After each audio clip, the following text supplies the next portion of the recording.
కొత్త వ్యాపారాన్ని ప్రారంభించడం ఒక ఉత్సాహకరమైన, లాభదాయకమైన ప్రయత్నం కావచ్చు. అయితే ఎక్కడ ప్రారంభించాలో, ఎలా ముందుకు వెళ్ళాలో మీకు తెలియకపోతే పెద్ద సవాలుగా మారడం కూడా గ్యారెంటీ.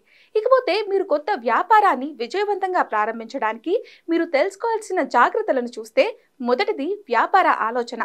కొత్త వ్యాపారాన్ని ప్రారంభించడంలో మొదటి అడుగు ఒక ప్రత్యేకమైన, ఆచరణీయకమైన వ్యాపార ఆలోచనతో ముందుకు రావడం. ఇది మార్కెట్లో మీ కస్టమర్ల సమస్య పరిష్కరించే ఉత్పత్తి లేదా సేవ కావచ్చు. మీ ఆలోచన సరైందా కాదా, దానికి డిమాండ్ ఉందా లేదా అనేది మార్కెట్ రీసెర్చ్ను నిర్వహించండి. ఆ తర్వాత వ్యాపార ప్రణాళిక.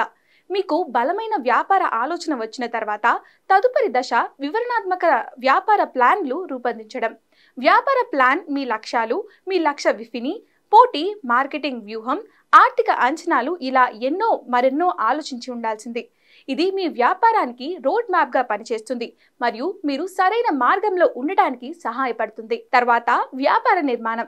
ఏకైక యాజమాన్యం, భాగస్వామ్యం, ఎల్ఎల్సి లేదా కార్పొరేషన్ వంటి మీ వ్యాపారం యొక్క చట్టపరమైన నిర్మాణాన్ని నిర్ణయించండి.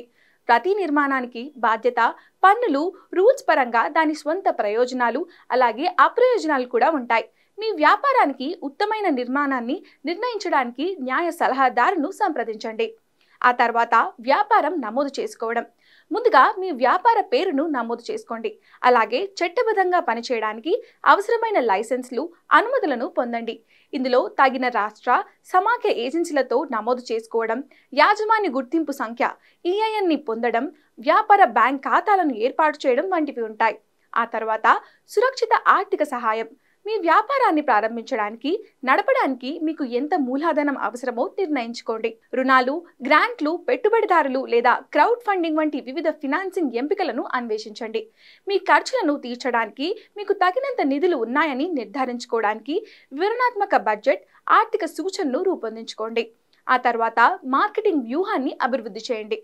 మీ లక్ష్య ప్రేక్షకులకు మీ ఉత్పత్తులు లేదా సేవలను ప్రచారం చేయడానికి సమగ్ర మార్కెటింగ్ ప్లాన్ను రూపొందించండి. కస్టమర్లను చేర్చుకోవడం, నిమగ్నం చేయడానికి social media, SEO, email marketing, ప్రకటనలు వంటి ఆన్లైన్ అలాగే ఆఫ్లైన్ మార్కెటింగ్ వ్యూహాలను ఉపయోగించుకోండి. ఆ తర్వాత మీ వ్యాపారాన్ని ప్రారంభించుకోండి. మీరు పైన పేర్కొన్న దశలను పూర్తి చేసిన తర్వాత మీ వ్యాపారాన్ని అధికారికంగా ప్రారంభించి వినియోగదారులకు సేవలు అందించడం ప్రారంభించాల్సిన సమయం ఇది. ఆపై మీ పురోగతిని పర్యవేక్షించండి. మీ లాభాలను లెక్క వేసుకోండి. మీ వ్యాపారం యొక్క విజయం, వృద్ధిని నిర్ధారించడానికి అవసరమైన విధంగా మీ వ్యూహాలను సర్దుబాటు చేయండి.